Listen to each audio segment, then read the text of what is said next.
دعا کر رہے ہیں بارش نہیں ہو رہی اور بہت تیز ہو جا رہی ہے. جیسے جیسے حضرت موسیٰ علیہ السلام دعا کر رہے ہیں کہ بارش ہو تو اللہ آسمان میں دھوپ اور تیز ہو جاتی ہے. حضرت موسیٰ کہتے ہیں مولا معاملہ کیا ہے؟ تو آپ نے سنا تھا جمعہ میں نے کہا تھا اللہ نے فرمایا ایک انسان گنہگار ہے جس کی نحوست کی وجہ سے اللہ تمہارے اوپر بارش کو روک دیا ہے. وہ انسان مجمع سے اٹھا بھی نہیں تھا دل میں اس کی بارگاہ میں توبہ کیا تھا. اللہ نے اس کی توبہ کو قبول کر کے اسی وقت بارشوں کا نزول فرما دیا. تو ہم یہاں جو اکٹھا جمع ہوئے ہیں اب ہمارے لیے ضروری ہے کہ ہم اپنے گریبان میں جھانکے اپنے اندر جھانک کر کے دیکھیں کہ ہم سے جو غلطیاں ہوئی ہیں جو ہم سے اب تک سچے دل سے رب کی بارگاہ میں توبہ کریں. اے اللہ ہم گنہگار ہیں, سیاکار ہیں, خطا کار ہیں, لیکن تیرے حبیب کے امتی ہیں. اے اللہ ہم انسان ہیں, ہم خطاؤں کا مجسمہ ہیں, لیکن اے اللہ تیرے ہی بندے ہیں, تیرے محبوب کے امتی ہے. تیرے در سے تیری بارگاہ سے ہم کہاں جائے اگر سچے دل سے ہم توبہ کریں گے امید ہے اور اللہ کی ذات سے ہمیشہ اچھائی کی امید کرنی چاہیے. نا امیدی نہیں, ایسا نہیں کہ یہاں آ گئے ہیں تو امید لے کر کے نہیں آئے, ایک مقصد لے کر کے آئے.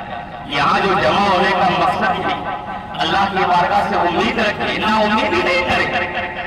نا امیدی یہ مومن کی پہچان ہے, ان کی علامت نہیں ہے. اللہ کی بارگاہ سے امید رکھے, انشاءاللہ ضرور اللہ ہماری حال پہ رحم فرمائے گا. ضرور اللہ تبارک و تعالیٰ اپنے بندوں کے حال پہ رحم فرمائے گا. ضرور اللہ ہمارے لیے آسمان سے بارشوں کا نزول فرمائے گا. جب حضور صلی اللہ تعالیٰ علیہ وسلم نماز استسقاء کے لیے گئے تو حضور نے دعا کا طریقہ بتایا کیسے دعا مانگنا. پہلی بات تو یہ کہ رب کی بارگاہ میں رو کر کے گر گرا کر کے دعا کر. رونا نہیں آتا ہو رونے جیسا چہرہ بنا کر کے ہر انسان دل میں یہ مقصد لے کر کے دعا کرے کہ اللہ ہماری دعا قبول کر لے. اتنے سارے لوگ میں اللہ جس کی دعا قبول کر لے یہ کوئی نہیں جانتا. کوئی جانتا؟ حضرت علامہ علی مراد آبادی فرماتے ہیں بیت المناجم میں کہ جہاں 40 آدمی جمع ہوتے ہیں وہاں ایک اللہ کا نیک بندہ ہوتا ہے. اللہ نیک بندے کے صدقے میں دعائیں قبول کرتا ہے. گر گرا کر کے عاجزی کے ساتھ ان کے ساتھ ہمیں دعا مانگتا رب کو مانگنا ہے. اور حضور نے فرمایا جب تم دعا کے لیے ہاتھ اٹھاؤ تو 3 لوگوں کے وسیلے سے دعا مانگنا. کتنے لوگ؟ 3 لوگوں کے وسیلے سے دعا مانگنا. ایک تو وہ جو اللہ کا نیک بندہ ہے حضرت غالباً حضرت عمر کے زمانے میں جب پانی بند ہوا تو وہ لوگ جو دعا کیے تھے کہ یا رسول اللہ جب تک ہمارے درمیان حضور تھے تو حضور کی دعا سے بارشیں ہوتی تھی, اب حضور نہیں ہے تو ہمیں حضور کے وسیلے سے ہمارے اوپر بارش کو نازل فرما تو بارش ہو جاتی. حضور نے ہمارے یہ طریقہ بتایا کہ جب تم دعا کے لیے ہاتھ اٹھاؤ تو دعا کرنا اے اللہ ہمارے جو بزرگ ہیں جو بوڑھے ہیں. یہ حدیث صحیح ہے, میں حدیث کے الفاظ بتا رہا ہوں حضور کے دعا کا طریقہ. اے اللہ ان بوڑھوں کے صدقے میں, ان کمزوروں کے صدقے میں, ان بزرگوں کے صدقے میں ہماری دعاؤں کو قبول فرما, ہمارے اوپر بارشوں کا نزول فرما. ایک تو یہ ہے. دوسرا کیا ہے؟ بچوں کے صدقے میں, جو چھوٹے چھوٹے بچے ہوتے ان کے صدقے میں اللہ سے ہمیں دعا کرنا ہے اللہ ان بچوں کے صدقے میں ہمارے لیے بارشوں کا نزول. اب تیسرا کیا ہے؟ حضور نے فرمایا کہ جو تمہارے درمیان میں کمزور ہو, جو تمہارے درمیان میں کمزور ہے, نادار ہے, مجبور ہے, ان کے وسیلے سے دعا کرنا جسے ہم کمزور سمجھتے ہیں, کیونکہ اللہ تبارک و تعالیٰ اور کمزوروں لاچاروں کے درمیان کوئی پردہ نہیں ہوتا. حضور نے یقین کہ صدقے میں ہمیں دعائیں مانگنے کے لیے کہا ہے. یہاں الحمدللہ بوڑھے بھی ماشاءاللہ میں نے اعلان بھی کیا تھا کہ اپنے گاؤں کے جتنے بزرگ رات ہے اللہ ان کو سلامت رکھے, یاد رکھے. جب ان کے صدقے میں ہمارے لیے بارش کی دعا کرنے کا حکم ہے تو ہمارے معاشرے میں ان کا رہنا ہی ہمارے لیے کامیابی کی ضمانت ہے. وہ نیک ہے یا بد ہے وہ اللہ جانتا ہے، لیکن جب بڑے ہو جائے بوڑھے ہو جائے ان کا ادب کرنا یہ ہمارے اوپر ضروری ہے۔ یہاں الحمدللہ وہ بھی موجود ہے، بچے بھی ہیں، غریب بھی ہے، لاچار بھی ہے، مجبور بھی ہے، اور بڑی بات یہ ہے کہ یہاں مہمان رسول مدرسے کے بچے، چھوٹے چھوٹے بچے بھی موجود ہیں۔ یہ مہمان رسول کی برکت بھی ہے کہ ہم قرآن کھانے کرائے کسی موٹے کے نام سے، لیکن گارنٹی نہیں ہے کہ وہ دعا، وہ قرآن کھانے اس میلاد کی وجہ سے مرنے والے کی مغفرت ہو جائے، یہ گارنٹی نہیں ہے، لیکن حدیث میں یہ چیز کی گارنٹی ہے کہ جس قبرستان سے کوئی پڑھنے والا بچہ طالب علم مہمان رسول گزر جائے، اللہ اس قبرستان سے 40 دن کے لیے عذاب کو اٹھا لیتا ہے۔ الحمدللہ وہ بھی یہاں موجود ہے، ان کے صدقے میں بھی دعائیں کریں گے ہم۔